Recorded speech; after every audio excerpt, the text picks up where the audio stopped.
Muy buenas noches, queridos amigos.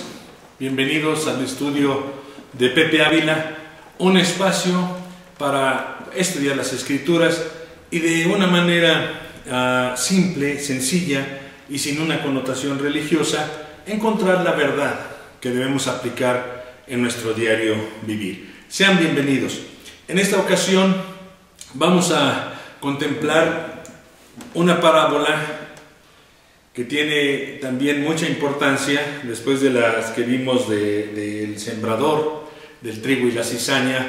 Pues esta viene también a hablar del reino. Y bueno, vamos entonces a considerar esta parábola que está en los tres evangelios. No todas las parábolas están en los tres evangelios, a veces unas están solo en Marcos, otras están solo en Mateo, otras están solo en Lucas. Esta está en los tres evangelios. Y vamos a considerar primeramente lo que dice Marcos 4, 30 al 32. Y dice así: También Jesús decía: ¿a qué compararemos el reino de Dios? ¿O con qué parábola lo describiremos? Es como un grano de mostaza, el cual cuando se siembra en la tierra, aunque es más pequeño que todas las semillas que hay en la tierra, sin embargo, después de sembrado, crece y llega a ser más grande que todas las hortalizas y echa grandes ramas, tanto que las aves del cielo pueden anidar bajo su sombra. Luego entonces tenemos a Mateo en el capítulo 13, 31 al 33, y dice: y otra parábola les contó Jesús: el reino de los cielos es semejante a un grano de mostaza que un hombre tomó y sembró en su campo, y que de todas las semillas es la más pequeña, pero cuando ha crecido es la mayor de las hortalizas y se hace árbol, de modo que las aves del cielo vienen y anidan en sus ramas.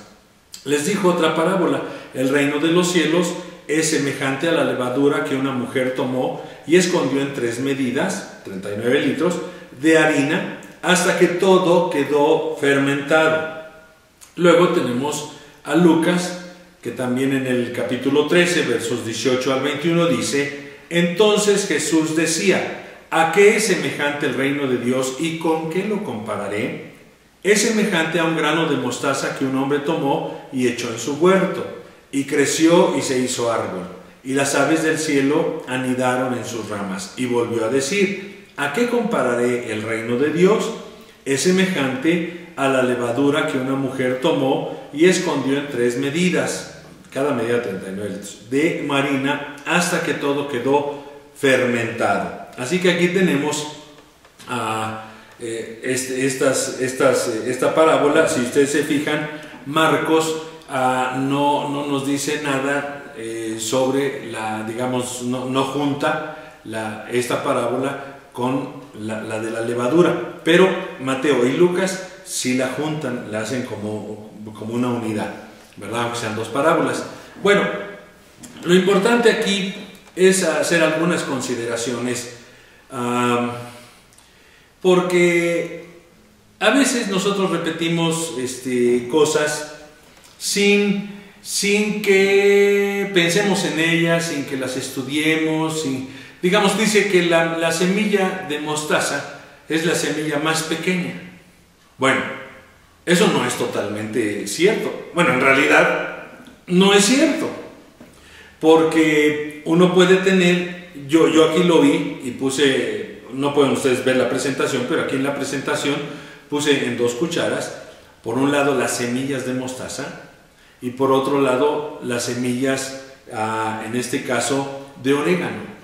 Y bueno, la semilla de orégano es pequeñísima, sumamente pequeña, apenas la puede uno tomar. Digo, yo he sembrado aquí en mi jardincito el orégano, son unas semillitas muy chiquititas. O sea, la semilla de mostaza debe de tener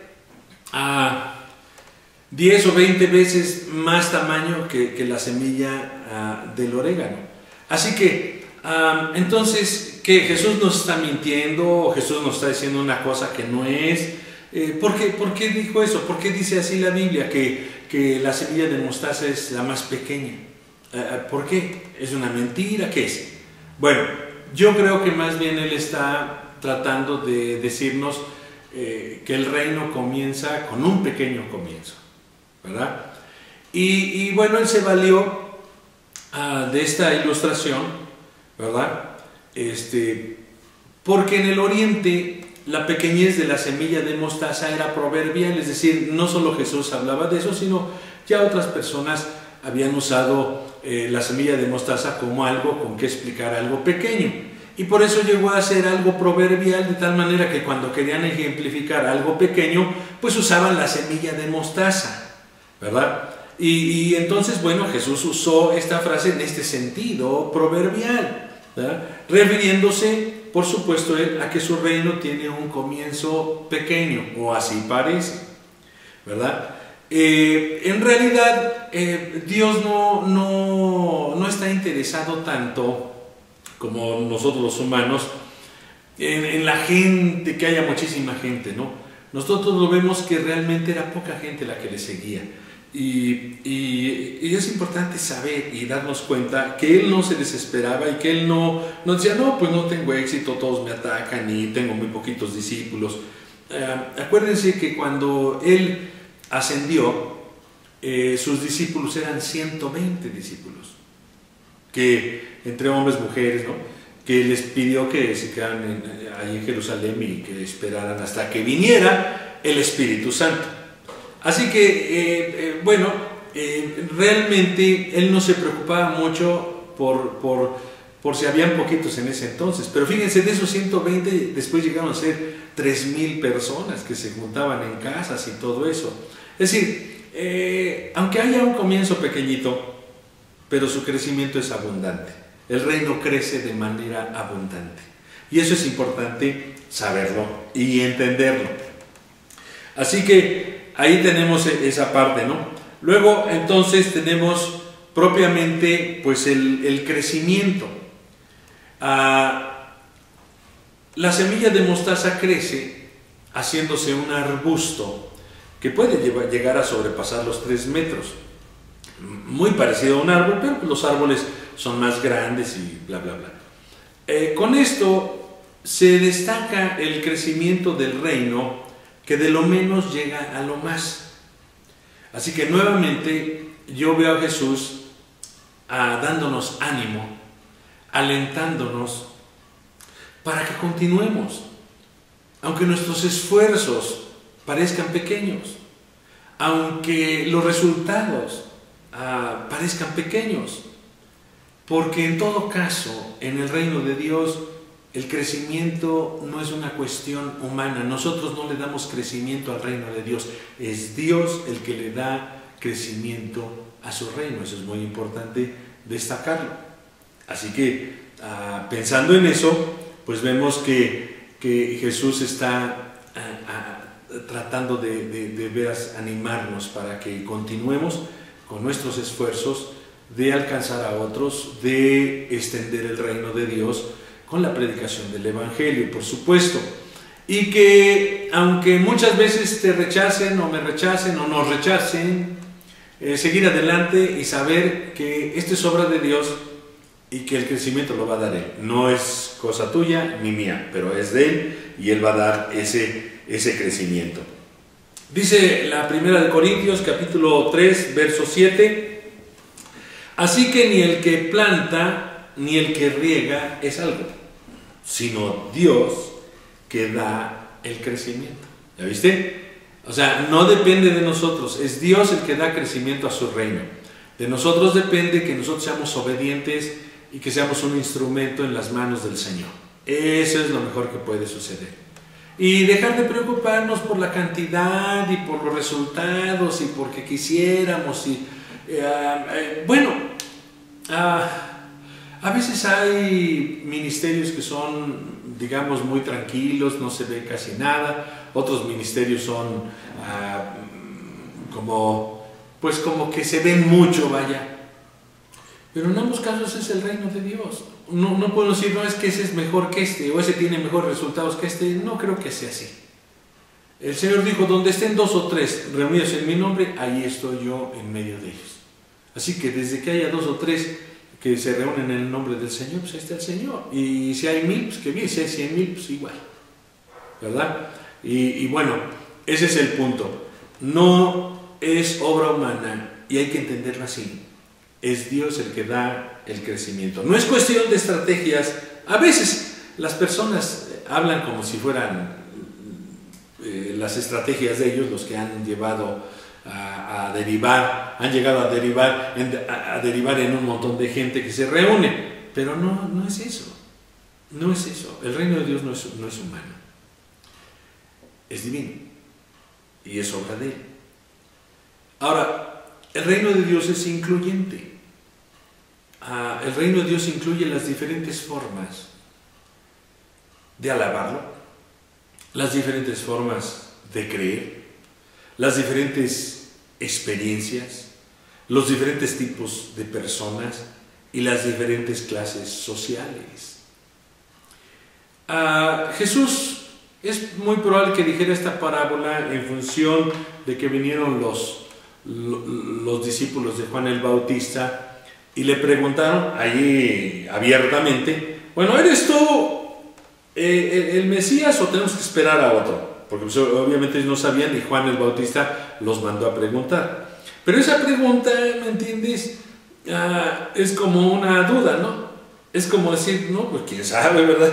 Pues nosotros no vemos gran cosa aquí, ¿verdad? Te siguen 2 o 3 personas, hay un grupito de personas, pues es un predicador itinerante que anda de aquí para allá, pues no le vemos así como que sea la gran cosa. Y lo que Jesús contesta con esto es que en realidad no es tan importante el tipo de personas que le siguen. De hecho, a los fariseos les dijo, los publicanos y los pecadores, las prostitutas, llevan la delantera, porque son los que han entrado al reino antes que ustedes, ¿verdad? Así que para Jesús es importante que la gente venga a Él y que Él pueda darles ese nuevo nacimiento y esa nueva vida, ¿verdad? Y Él no hace diferencia. Él acepta a todas las personas. Somos nosotros los seres humanos los que hacemos diferencias, pero Él no.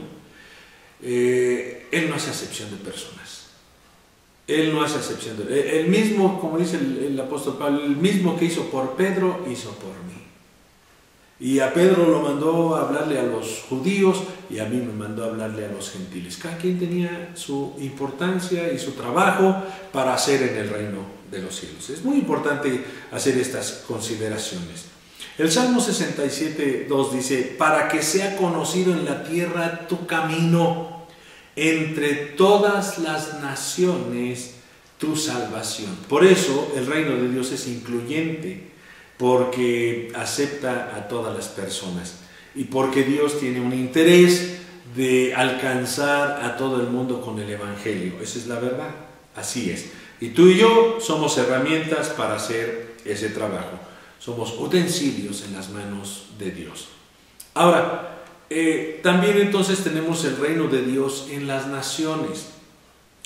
Porque pues ahí habla de, por ejemplo, el énfasis de Mateo es la pequeñez de la semilla de mostaza, mientras que Lucas enfatiza las aves anidando en las ramas. Ahora, ¿cuál es el centro cuál es el objetivo de la parábola?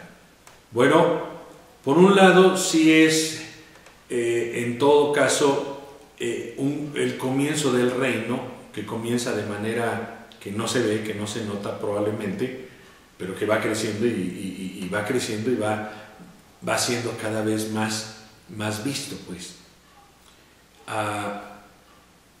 Porque llega a ser, como dice aquí, un árbol, ¿verdad? Un arbusto grandote, donde las aves anidan. Esta frase de las aves anidando en un árbol está en diferentes lugares en el Antiguo Testamento y normalmente describe, el árbol siempre describe a un rey y las aves son todas las personas que están bajo su cuidado, bajo su protección, bajo su gobierno, vaya. Así que pues el árbol era símbolo de un gran reino y las aves simbolizaban las naciones que estaban sometidas a ese reino. Así que Lucas también tiene, pues es bueno el énfasis que él pone. porque Él ve más allá, más que un comienzo pequeñito. Él está viendo ya que cómo se hace grande y cómo es incluyente y cómo crece de tal manera que muchas naciones están bajo ese árbol. Así que es muy importante, ¿no? Así que el reino de Dios se está extendiendo en todas las naciones. Se ha extendido a través de la historia, desde que Jesús ascendió, pues ha habido un continuo crecimiento. Eso es lo que debemos de ver, porque Él dejó 120, de esos 120 pues hicieron en un cierto tiempo, pues llegaron a ser 3000, que con la predicación sumamente sencilla.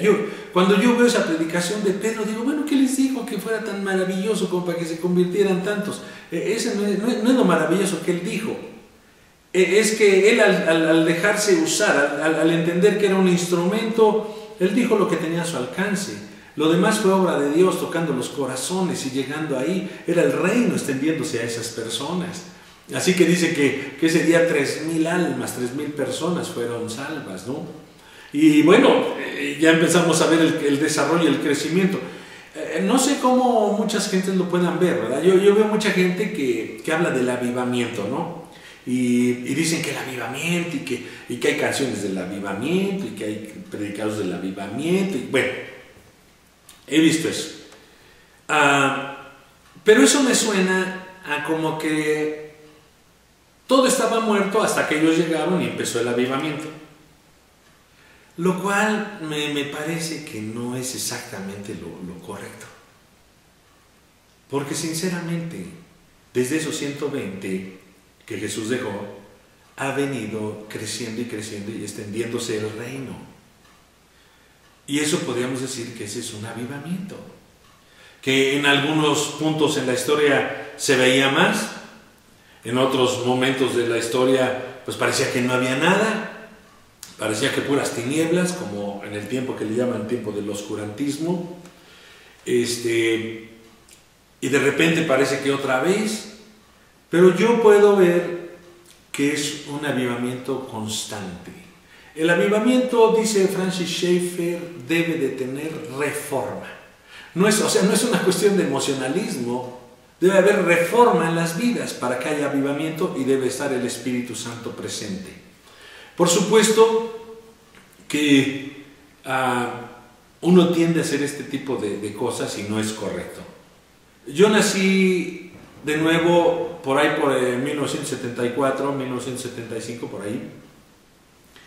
Y bueno, en ese entonces pues habían iglesias tradicionales, lo que nosotros llamamos iglesias tradicionales, bautistas, presbiterianas, asambleas de Dios, la iglesia de Dios, en fin, había todo eso y no se veía mucho movimiento, ¿verdad? Pero en los 70s Dios empezó a moverse de una manera más allá de lo que... empezaron a surgir grupos por todos lados. Uno de ellos fue Amistad Cristiana, que pues empezó de un grupitito chiquititito y hoy pues, al día son como 10,000 personas que se reúnen los domingos.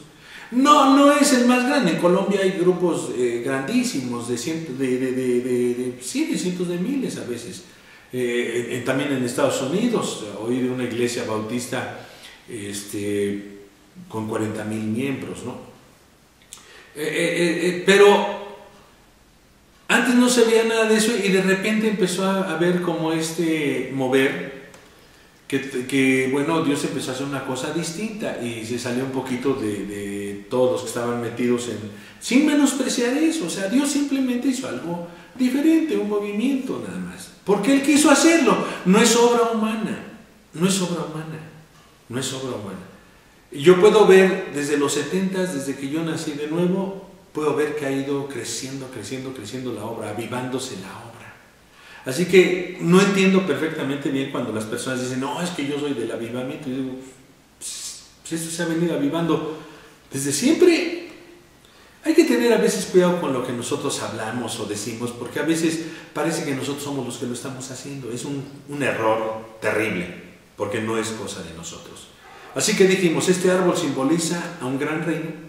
Las aves simbolizan las naciones sometidas. Esta era una idea que todos los judíos la tenían muy clara, ¿no? Y cuando Jesús les habla de esto, ellos podían entender esto. Un árbol donde anidan las aves tenía ese significado para ellos. Así que él estaba hablando a gente que entendía. Nosotros, como pues, tenemos que estudiar, tenemos que meternos a comparar las cosas para darle una interpretación clara y correcta a las cosas. Por ejemplo, Ezequiel 17:23 nos dice así: en el alto monte de Israel lo plantaré, extenderá ramas y dará fruto, y llegará a ser un cedro majestuoso.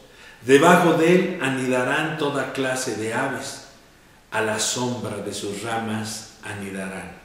Así que esto tiene que ver con algo que Dios hace. Dice, yo lo plantaré, ¿verdad? Así que está hablando de un reino y está hablando de personas que están en ese reino, ¿verdad? Eso está en Ezequiel 17:23. También en Daniel habla algo de los árboles, en fin. Nabucodonosor era uno de esos, ¿no? En fin, todo esto es para que entendamos. Jesús le estaba diciendo algo que ellos entendían y que ellos relacionaban rápidamente. Nosotros no, nosotros tenemos que estudiar y pensar y ver y hasta que nos damos cuenta de esta situación. Así que esa es la situación con esa semillita que es muy pequeñita, pero que crece como un arbusto grandote, donde las aves hallan sustento, cobijo, sombra, ¿no? Protección, ¿verdad? Lo cual pues nos queda claro que lo que Jesús nos estaba diciendo es, está bien, no se preocupe, el reino de Dios puede parecer que no se ve de repente, pero ahí está. Como él dijo, el reino de Dios entre ustedes está. Y yo creo que todos dijeron, ¿what? ¿Cómo? Porque no entendían, pero para él era claro. Y después ya cuando estas personas empezaron a caminar en la fe y todo eso, pues se dieron cuenta que efectivamente ahí estaba el reino de Dios, ¿verdad? El apóstol Pablo ya dijo, bueno, el reino de Dios no consiste más que en comidas o cosas así, sino en justicia, gozo y paz del Espíritu Santo. Así que ya es una acción que hace este reino en la vida de las personas. Y si tú estás en el reino de Dios, has aceptado al Rey de Reyes y Señor de Señores, Jesucristo, bueno, tú te puedes dar cuenta que tu vida ha ido de menos a más. ¿Por qué? Porque vino ese reino a tu vida y tú empezaste a vivir en esos términos del reino y entonces estás bajo esa protección de ese reino de Dios que está en medio de esta tierra. Así que es, pues obviamente, pues, muy importante que nosotros entendamos, tengamos esa claridad. Acuérdense que las parábolas eran para comparar el reino, ¿verdad? No se nos debe de olvidar, todas las parábolas comparan el reino. Así empezó diciendo, ¿a qué compararé el reino? Y Jesús usó muchas cosas, una de esas de la semillita esta de mostaza.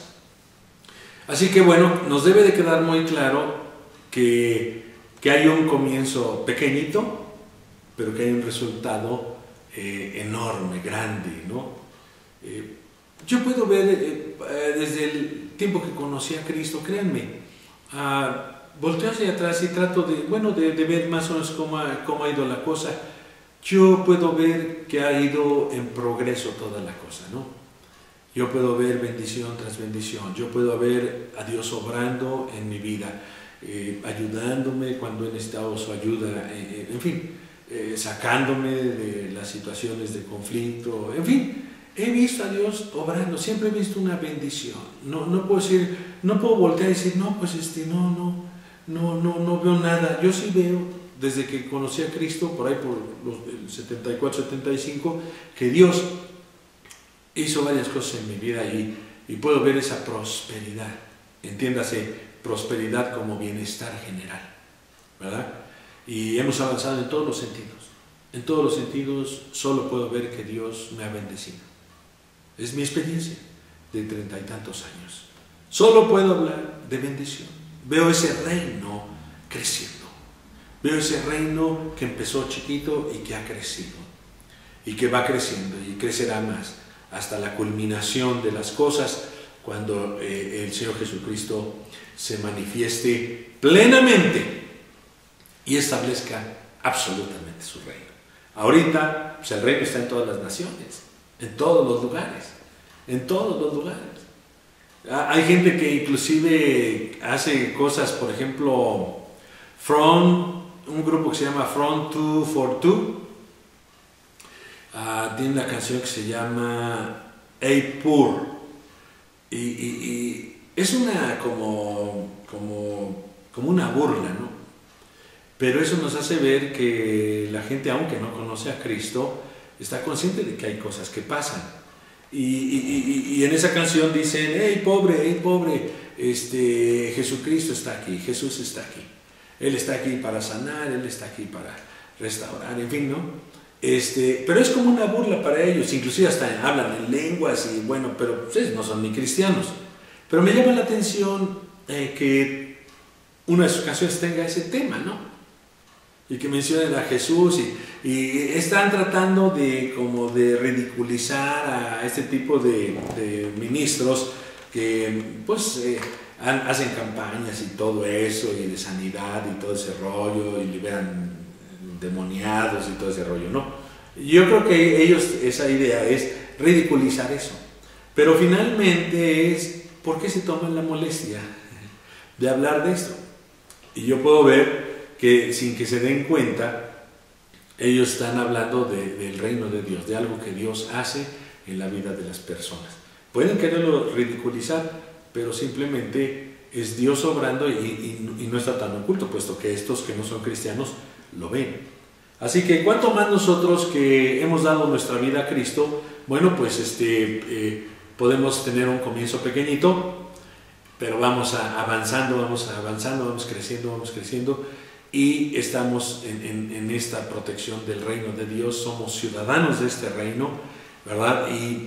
Y bueno, pues para nosotros es de aliento, porque compartimos el Evangelio. Ya sabes, hay mucha gente que te rechaza, mucha gente que no quiere oír, mucha gente que te puede menospreciar, te puede criticar, se puede burlar, y a veces eso desanima a las personas, pero no debemos desanimarnos, debemos de seguir sembrando esta semilla del Evangelio, porque a su tiempo dará su fruto, porque el crecimiento lo da Dios. Eso nos debe quedar claro. Así que, dicho eso, bueno, pues ya vimos lo que es esta parte de la semilla de mostaza. Ahora vamos a hablar del poder transformador del reino, porque sí, efectivamente es un poder transformador. En esta parábola de la levadura, Jesús usó una ilustración hogareña, algo que sucedía pues en la mayoría de los hogares, ¿verdad? Ahora nosotros pues vamos ahí a la panadería, ¿verdad? Llámese como se llame, ¿verdad? Que la Nueva Esperanza, que la Lecaros, que bueno, la Madrid, hay un montón de panaderías. Y nosotros vamos ahí porque ahí ya se ha industrializado ese asunto, y vamos y compramos nuestros bolillitos, nuestras teleras, nuestro pan de dulce, ¿verdad? Y pues ya no nos preocupamos de eso. Pero en el tiempo de Jesús, cada familia horneaba su propio pan en casa. Así que Jesús vio en muchas ocasiones cómo María preparaba la masa para hacer el pan, ¿verdad? Él vivía en esa cultura, pues, él era judío.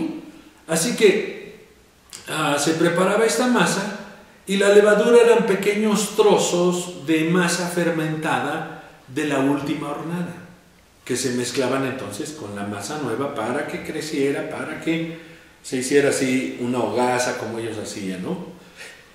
Así que lo que él usó es una ilustración hogareña, estaba hablándoles de algo que todos conocían, todos sin excepción conocían esta parte de cada quien haciendo su propio pan. Era importante eso porque pues nosotros pensamos que a veces la gente no entendía, pero sí entendían con mucha claridad, porque usaba ejemplos que para ellos eran del común, del diario vivir. Por ejemplo, en Génesis 18:6 dice: entonces Abraham fue deprisa a la tienda donde estaba Sara y dijo: apresúrate a preparar 40 litros de flor de harina, amásala y haz tortas de pan. porque quería agasajar a estos ángeles que él no sabía que eran ángeles, que llegaron a verle, ¿verdad? Y tú ves lo que le dice: apresúrate a preparar 40 litros de flor de harina, amásala y haz tortas de pan. No le dijo: estén ahí 100 pesos y ve allá a la Nueva Esperanza a comprar unos bolillos y unos panes. Pues no, les digo, haz porque era lo que hacían desde ese entonces, ¿verdad? Así que, pues bueno, es muy importante, ¿no? Cómo Jesús usaba elementos que él tenía bien conocidos, puesto que en su casa también lo vivió, y así era la cuestión. La gente horneaba sus panes y pues, horneaban lo necesario, ¿no? Para que no se les echara a perder, pues horneaban lo necesario para lo que era el día. O sea, cada mañana se horneaba el pan para todo el día, entonces ya tenían pan en la tardecita, ya tenían pan en la noche, ¿no? Y al otro día otra vez el mismo proceso. Así que ahí vemos esta cuestión de cómo Jesús, tomando estos elementos, podía dar una tremenda enseñanza, ¿no? Ahora, ¿qué era lo que Jesús estaba hablando con esto? Había que notar que era un poquito raro, porque los judíos relacionaban la levadura con la putrefacción, por lo tanto con una mala influencia. Ellos consideraban la levadura algo malo. Ahora resulta que Jesús toma esto de la levadura y no la maneja en un contexto malo, sino le da un contexto bueno, le da una aplicación buena. Tremendo impacto ha de haber causado Jesús al usar esta figura considerada mala, dándole una aplicación buena, ¿no? Yo creo que los jueces decían: ¿ahora qué? ¿De qué está hablando, no? Así que Jesús estaba convirtiendo la levadura en una buena influencia. Ahora, ellos estaban al tanto de eso, aunque para ellos podía significar algo malo. De todos modos ellos comían el pan que se le echaba levadura. Bueno, ustedes saben que solo en ciertas fiestas pues comían pan sin levadura, pero en los días normales usaban la levadura, que era, como dijimos, pedacitos de masa del día de ayer y que ya estaba fermentada, y con eso entonces fermentaban. No sé si ustedes han hecho una pizza, ¿verdad? Pero si uno va a hacer una pizza, entonces uno tiene que preparar la masa y echarle levadura.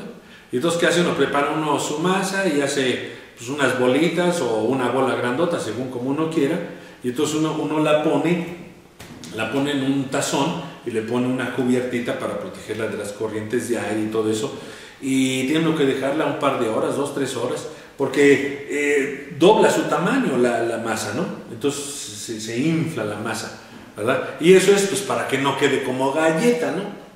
La levadura hace que se infle, que quede así esponjoso, ¿me entiendes? Y otra cosa es una galleta, ¿no? Entonces, bueno, pues bueno, porque yo he hecho pizzas y todo y está interesante todo eso. Entonces también cuando uno lee eso dice: no, pues sí, la levadura tiene esa utilidad. Claro que no es una cosa mala, pero los judíos sí la consideraban mala. Y Jesús le dio una aplicación correcta, ¿no? Aún el apóstol Pablo, hablando de la levadura, la menciona en un contexto no bueno, ¿no? Por cosas indebidas y demás. Y en Gálatas 5:9 el apóstol Pablo dice: un poco de levadura fermenta toda la masa. Pero él está hablando aquí de que cualquier permisión, por muy chiquitita que dejemos en nuestra vida, nos va a afectar, nos va a influenciar. Y eso es exactamente lo que Jesús quería dar a entender. La levadura es una influencia, es decir, el reino de Dios es una influencia, va influenciando a las personas, va influenciando a las naciones. Es correcto, está bien puesto. Aunque les haya hecho ruido a los que le oían en ese entonces, ¿no? También la levadura hace un trabajo interior. Si ustedes se fijan, está de adentro hacia afuera, ¿no? La bolita de masa que tú pones con levadura, pues después vas a una hora después y ya se hizo una bola más grande, y vas 2 horas después y ya se hizo una bola más grande. ¿Cómo hizo ese trabajo? Pues nadie sabe cómo hace su trabajo la levadura, Pero la levadura trabaja desde adentro en la masa. Así también el reino trabaja desde el interior de los hombres y mujeres, hasta que se hace manifiesto por la forma de vida que es notoria a los demás. Es decir, es el reino obrando en los corazones humanos. Es el reino de Dios obrando en tu vida y en la mía. Y ese es un trabajo desde adentro de nosotros, que más adelante se va a traducir en el exterior, porque si crecemos en el reino y estamos caminando en el reino de Dios, pues tiene que darse esta situación, necesariamente tiene que darse. Así que, va a quedar manifiesto por la forma de vida que pues, va a ser notoria a los demás. Si los demás no pueden ver ninguna diferencia en tu vida o en la mía, entonces estamos fritos. Porque entonces deberíamos de preguntarnos, ¿qué pasa con esto? ¿Qué pasa? ¿No estoy dejando que fluya el reino? ¿Qué pasa? Porque la gente debe de ver una diferencia en nosotros. Debe de poder ver en nuestra vida que hay una diferencia, que nace desde adentro de nosotros, ¿verdad? Así que es muy importante. Y nosotros también debemos de ver esa diferencia, esa notoriedad del reino obrando en nuestras vidas. Muy bien, Romanos 14, 17 dice algo que les comenté hace rato: porque el reino de Dios no es comida ni bebida, sino justicia y paz y gozo en el Espíritu Santo. Si ustedes se fijan, esto tiene que ver con cosas que nacen en el interior de las personas. Pero, por ejemplo, la justicia.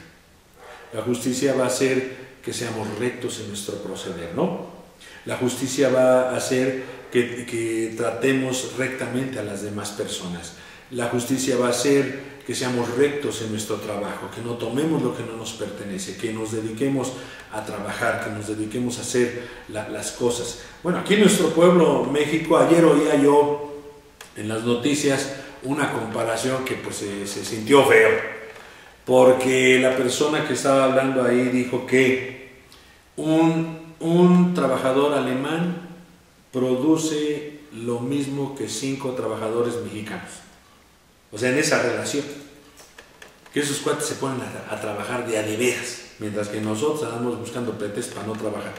Y si es verdad, los mexicanos nada más queremos cobrar sin trabajar. Los mexicanos se quejan del trabajo, no le dan gracias a Dios diciendo: gracias, Señor, que me has dado trabajo. No, se quejan de que el patrón y que me dijo y que para qué. Pero esa comparación se me hizo, pues sí me cayó de peso, porque dije: qué barbaridad. ¿Cómo es posible que un alemán produzca 5 veces más que produzca lo que 5 mexicanos producen? ¡Qué bárbaro! Uno solo, 5. Lo que 5 hacen, está tremendo. Así que debe haber rectitud en nuestro trabajo. Debe de haber rectitud en todas las cosas que hacemos, ¿verdad? Debe haber paz. Paz no quiere decir ausencia de problemas, quiere decir que gobernamos sobre los problemas, pero vivimos en paz. Que no hay desequilibrio, porque la gente se desequilibra, le pasa una cosa mala, se desequilibra, le pasa una cosa muy buena, también se desequilibra. Entonces, el reino de Dios es justicia, es paz, pero la paz debe de traer un equilibrio a la vida. Lo que debe de verse en la vida es una vida con equilibrio, no que anda dando bandazos por todos lados. Y dice que también es gozo en el Espíritu Santo. No es en nuestras emociones, no dice gozo en tus emociones, gozo en el Espíritu Santo. Muchos confunden el gozo con las emociones, creen que radica en las emociones. No radica en las emociones. Un ejemplo claro de esto es como Jeremías, cuando lo tenían ahí en el hoyo y todo ese rollo, ¿no? Pues él no tenía nada ninguna razón, entre comillas, para estar de buenas, ¿verdad? Pero él estaba bien, aún estando en el hoyo ese. ¿Por qué? Porque tenía un gozo adentro, que no tenía que ver con lo que experimentaba, porque sus emociones experimentaban dolor, experimentaban amargura, experimentaban, pues sí, rechazo, porque no le oían, los reyes a los que les dirigía las palabras que Dios le decía, pues eran los que lo echaban ahí, ¿verdad? Y si tú te fijas, él estaba ahí, pero él ahí tenía ese gozo en el Espíritu Santo. Muy importante eso.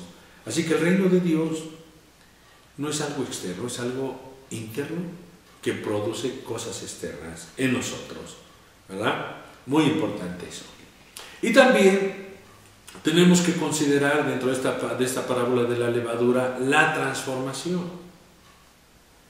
Aunque puede decirse que la parábola tiene que ver con el crecimiento, es decir, la masa también crece, podemos decir que tiene que ver más con el poder transformador de la levadura sobre la masa. Por lo tanto, el reino de Dios irrumpe en los seres humanos y los transforma. Debe haber transformación. Es lo que yo les decía hace rato de Francis Schaeffer, que él dijo: todo avivamiento contiene reforma. Debe haber una reforma en las cosas de uno. Si no, no es un avivamiento. Si uno no reforma su vida, no hay avivamiento. Así que es muy importante. Transforma al individuo, transforma al ser humano, ¿verdad? Eso es lo que hace el reino de Dios, así como un pedacito de levadura transforma un pedazo grande de masa. Pero es una cosa chiquita, pero transforma una cosa más grande. Así que Dios hace eso con nosotros. Hechos 9:22 nos dice: pero Saulo seguía fortaleciéndose y confundiendo a los judíos que habitaban en Damasco, demostrando que este Jesús es el Cristo, el Mesías. Ahora, este es un claro ejemplo del reino irrumpiendo en la vida de un ser humano. El reino irrumpió en Pablo cuando se encontró con Jesús, ¿sí o no? Irrumpió en su vida el reino. Y Pablo fue un hombre transformado. Dejó de ser lo que era. Dejó de caminar para buscar a los cristianos y matarlos y destruirlos. Él empezó entonces a hablarle a los mismos judíos. Dice aquí que los confundía. Porque ustedes decían: no, pues este lo enviaron para que acabara con los cristianos. Y ahora este nos habla del evangelio y del reino y de Cristo. Pues sí. Ve nada más qué transformación tan poderosa sufrió Pablo. Pues es exactamente lo que contiene esta parábola de la levadura. Porque la levadura transforma la masa. Entonces, cuando viene el reino de Dios a nuestra vida, nos transforma. No podemos seguir siendo iguales. Si seguimos siendo iguales que hace quién sabe cuántos años, algo anda mal con nosotros. Nosotros debemos ser personas transformadas. Así como el apóstol Pablo fue transformado y entonces confundía a todos los judíos porque decían: ¿y ahora qué le pasó? Los primeros cristianos transformaron al mundo, ¿sí o no? Sí. Y los cristianos han transformado la sociedad. Es verdad también. Son los hombres transformados por el reino de Dios que transforman su entorno. Aquí tengo un par de casos. Henry Dunant, un cristiano calvinista, o sea, y digo calvinista porque pues, no importa qué cosa era, luterano, ese era calvinista. Este hombre, Henry Dunant, fundó la Cruz Roja en 1859. En la batalla de Solferino, donde 40,000 heridos yacían en el campo de batalla sin que nadie les ayudara. Y Dunant entonces organizó principalmente a mujeres, fíjate, mujeres casadas y todo, y mujeres jóvenes, para ayudar a todos los heridos sin importar de qué bando eran, fíjate. Ellos ayudaban a los heridos de ambos bandos. Las mujeres acuñaron una frase: tutti fratelli, todos hermanos. Fíjate nada más qué impacto. Un solo hombre hizo eso, ¿me entiendes? Uno dice: bueno, ahora vemos la Cruz Roja y ni idea tenemos de dónde nació. Pues nació con este hombre, Henry Dunant. Dunant con su propio dinero compró lo que se necesitaba. O sea, no andaba pidiéndole a nadie. Ahora la Cruz Roja le pide a todos que el otro te pone tu calcomanía. No le pidió a nadie. Él de su propio dinero compró lo que se necesitaba. Y levantaron hospitales de campaña, vamos. Cabe mencionar que Dunant inventó el botiquín, como lo conocemos hoy día. Fíjate nada más, un hombre cristiano. Qué profunda transformación tuvo en su vida de tal manera, que hizo estas maravillas. Ahora, el primer hospital conocido como tal fue fundado por Fabiola de Roma en el año 390 después de Cristo, quien se convirtió al cristianismo, vendió todos sus bienes, distribuyó el dinero entre los pobres y participó activamente en el primer hospital en Roma, dedicándose a cuidar a los enfermos. O es otra mujer adinerada que el reino irrumpió en su vida y ve qué transformación tan poderosa le causó. Vendió todos sus bienes, como lo hicieron allá los del Nuevo Testamento. Vendió todos sus bienes y distribuyó a los pobres, dio a los pobres. Murió en el año 399 en la pobreza. Pero en la riqueza de la presencia de Dios. En la pobreza porque se quedó sin dinero, pero en la riqueza de la presencia de Dios en su vida. ¡Qué maravilla! Así que es muy importante hacer estas consideraciones porque Jesús nos está animando a que entendamos que por un lado tenemos este crecimiento, este inicio, pequeñito, o puede ser pequeñito, a lo mejor así lo vemos nosotros, pero sin embargo se convierte en algo grande. Podemos tener todas estas características en nuestra vida que la levadura produce y tenerlas en nosotros como un haber. Hechos 17:6 dice: al no encontrarlos, arrastraron a Jasón y a algunos de los hermanos ante las autoridades de la ciudad, gritando: estos que han trastornado al mundo han venido acá también. ¿Sabes cuál es la desgracia actual? Que la iglesia está vuelta hacia sí misma. Y al volverse hacia sí misma ya no cumple su función. Porque estos hombres trastornaron su mundo, su entorno. Eso es lo que dijeron. Ellos no lo dijeron las otras personas, los que los llevaron presos. Estos que han trastornado al mundo han venido acá. O sea, también están viniendo aquí a traer esa transformación. Nosotros como cristianos debemos ser un punto de transformación donde quiera que estemos. Si no lo somos, nos estamos mundanalizando. Y eso es terrible. Eso es terrible. Si ya nada más nos ocupamos de vivir nosotros nuestra vida bonita, feliz y contentos y todo se resume en nosotros, en nuestros hijitos, en nuestras familias, y todo tiene que ver con nosotros mismos, estamos cometiendo un grave error. Ya como vimos esos ejemplos de esta mujer Fabiola de Roma. No importa si murió en la pobreza, pero ella transformó su entorno. Tú y yo tenemos que trastornar nuestros entornos. Por lo menos que la gente sepa que amas a Dios. Por lo menos que haya gente que sea bendecida porque extiendes tus manos y les bendices. Porque no cierras tu corazón a las necesidades de otros. Porque tienes la palabra del Evangelio para compartírsela a todas las personas.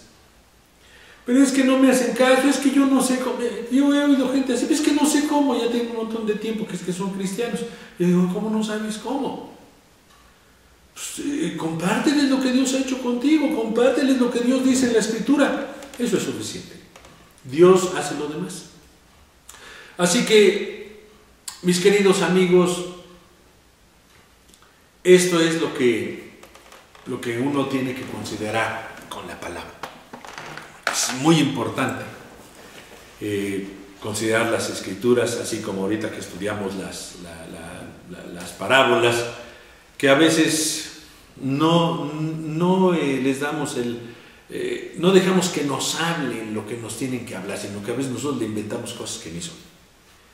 Pero es tan bonito, tan hermoso, que dejemos que la palabra se explique por sí misma, que nos anime, que nos diga lo que tenemos que hacer, que nos diga, no necesitamos, es que a veces pensamos que necesitamos un montón de cosas, ¿no? Yo recuerdo cuando conocí a Cristo, conocí a un muchacho que me decía, vete, vámonos a predicar a los camiones, y nos subíamos a los camiones, él con su guitarra, y él me daba un pandero que ni sabía yo tocar, pero pues ahí le hacía el cuento, y tocábamos una, dos, tres canciones y les compartíamos el Evangelio. Yo doy gracias a Dios por la vida de este varón Santiago, de verdad, porque apenas yo era un bebé, pero lo acompañé 2 o 3 veces haciendo esto, y después yo lo hacía solo, en el metro, en los autobuses, en casa por casa. Yo me agarraba una calle y decía, oiga, voy a predicarles aquí en esta calle. Iba calle por calle, casa por casa, y les regalaba un folleto. A veces me lo aventaban, a veces les ponía yo el pie para que me escucharan un poquito. Hacía cosas un poquito locas. Ahora digo que son locas, pero en realidad era ese deseo de compartir el Evangelio con los demás.